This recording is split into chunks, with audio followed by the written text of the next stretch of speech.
ఒక సామానుడు ఒక మరణం వేరు, యేసుప్రభు ఒక మరణం వేరు. ఒక ఫ్యామిలీ నుండి ఒక తండ్రియో ఒక తల్లియో చనిపోతే కనుక ఆ కుటుంబం ఖచ్చితంగా అనేక వేదనకి బాధలకు గురి అవుతాయి.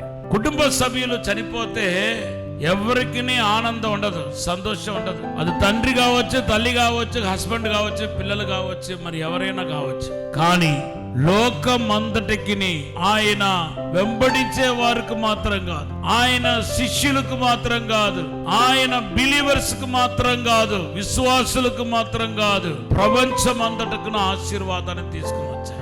యేసుక్రీస్తు మరణాన్ని గురించి ఒక శుక్రవారమే కాదు, లెంట్ డేసే కాదు, ప్రతిరోజు ఆయన మరణాన్ని గురించి మనం ధ్యానించాలా, జ్ఞాపకం చేసుకోవాలా. ఎందుకంటే యేసు మరణం అందరిలాగా దుఃఖాన్ని కాదు, ఈ లోకానికి గొప్ప సంతోషాన్ని, విడుదలను, స్వస్థతను, విమోచనను, అసాధారణమైన కార్యాన్ని, అద్భుతమైన కార్యాన్ని తీసుకొని వచ్చాయి.